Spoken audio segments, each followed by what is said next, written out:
नमस्कार दोस्तों, आज की इस वीडियो में मैं आपसे बात करने वाला हूँ DDR2, DDR3, DDR4 आखिर ये होती क्या है DDR, इसके बारे में हम आज इस वीडियो में आपसे बात करने वाले हैं दोस्तों। और अभी तक अगर आपने रैम क्या होती है इसका वीडियो नहीं देखा है तो उसके वीडियो का लिंक आपको यहाँ पे कार्ड्स में देखने को मिल जाएगा, तो आप उसे जाके समझ सकते हैं कि आखिर रैम क्या होता है। उसमें मैंने आपको बताया था रैम आखिर होता क्या, उसके बारे में थोड़ा बहुत एक्सप्लेन किया था। मैं हूं सुमित डेरा, आपका स्वागत है टेकीरा फॉर यू की टेक्नोलॉजी एक्सप्लेन में दोस्तों। और इस वीडियो का अंत तक देखना बिल्कुल नहीं भूलिएगा, और आपने अभी तक हमारे चैनल को अगर सब्सक्राइब नहीं किया तो प्लीज हमारे चैनल को सब्सक्राइब करना बिल्कुल नहीं भूलिएगा। तो चलिए शुरू करते हैं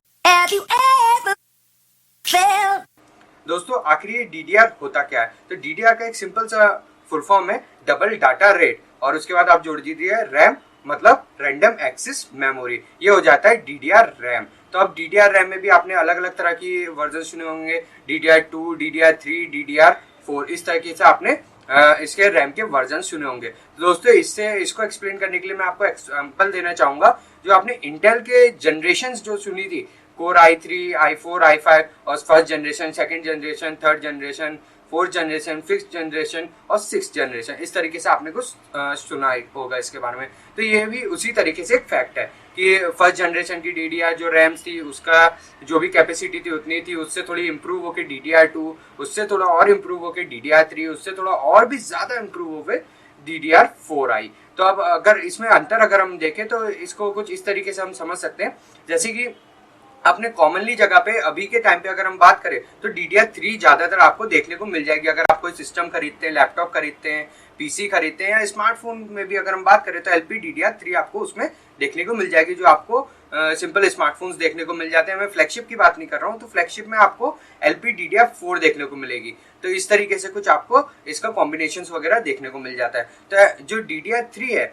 मान लीजिए उसकी अगर हम जो मेगाहर्ट्ज है उसको हम अगर पकड़े 800 से, तो फिर DDR4 में शुरू होगी लगभग 1600 के आसपास। इस तरीके से आप इस एग्जांपल से आप इसे समझ सकते हैं कि DDR4 और DDR3, तो DDR2 में उससे भी थोड़ी और कम होगी, यानी कि ये DDR2 से इम्प्रूव्ड वर्जन है DDR3 का, DDR3 से इम्प्रूव्ड वर्जन है DDR4 का। अगर हम इसके स्पीड और एक्यूरेसी की बात करें तो हम एग्जांपल लेते हैं DDR3 का। तो DDR3 जहां से शुरू होती है, जहां मतलब नॉर्मल जो उसकी सेटिंग्स आप समझ लीजिए, जो उसकी नॉर्मल सेटिंग, नॉर्मल जो उसकी एक्यूरेसी है, नॉर्मल जो उसका जो उसकी प्रोसेस करने की जो स्पीड है, उससे अगर हम लेके उसे हाई एंड लेवल तक जो DDR3 की जो रैम होती है उसे देखें, तो उसके मुकाबले में अगर आप DDR4 को अगर यूज करते हैं, जो DDR4 की जो नॉर्मल सेटिंग पे अगर आप उस रैम को यूज करते हैं, या फिर DDR4 का जो नॉर्मल वर्जन आप लेते हैं, जैसे मान लीजिए 1600, और DDR3 का जो हाईएस्ट वर्जन होगा वो 1100 के आसपास, आप समझ लीजिए। इस तरीके से आप एग्जाम्पल ले सकते हैं। तो अगर हम इसको माने तो DDR4 की शुरुआत ही वहां से होगी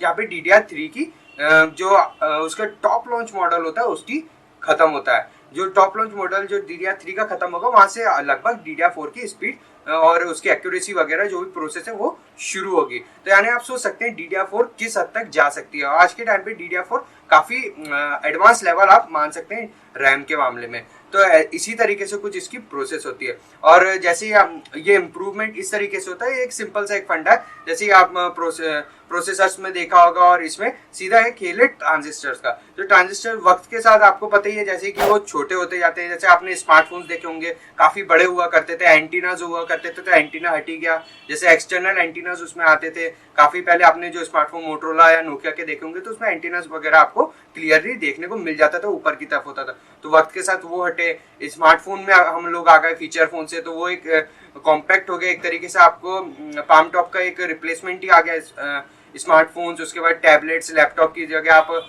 ये पोर्टेबल टैबलेट्स वगैरह यूज कर सकते हैं, और हाइब्रिड लैपटॉप, इस तरीके से इंप्रूवमेंट होता जाता है। काफी चीजें छोटी होती जाती है और उनकी एक्यूरेसी और स्पीड भी बढ़ती जाती है। उसी तरीके से इस मामले में भी ऐसे ही है। जैसे आपने DDR3 है तो DDR4, तो DDR3 से और भी छोटे आपको ट्रांजिस्टर्स वगैरह देखने को मिल जाएंगे। जो उसकी साइज होती है वो DDR4 में और भी छोटी देखने को मिल जाएगी, यानी कि वक्त के साथ और इनकी जनरेशन के साथ इंप्रूव होता जाता है और भी छोटा होता जाता है। तो छोटे होने से इनमें दो फायदे आपको देखने को मिल जाएगा। पहला जो है उसमें आपको पावर कंजम्पशन इसमें लेस हो जाएगा, यानी कि कम पावर कंजम्पशन करेगी ये जो भी इनका मॉड्यूल होगा, जो रैम्स होगी। तो ये भी एक बचत हो जाएगी इसमें, और ये भी एक फायदा होगा। और अगला जो फायदा होगा, इसकी स्पीड और एक्यूरेसी काफी हद तक बढ़ जाएगी, यानी कि एक एडवांस लेवल हो जाएगा उसके लिए, और टेक्नोलॉजी भी आपको इम्प्रूव देखने को मिल जाएगी, और इसी के साथ इसकी स्पीड भी आपकी रैम की बढ़ जाएगी। और ये सिंपल सा एक फैक्ट है और सिंपल सी बात है कि जितनी अच्छी क्वालिटी की अगर रैम लगाते हैं और उसकी मेगाहर्ट्ज जो भी है, जैसे 800 की जगह आपने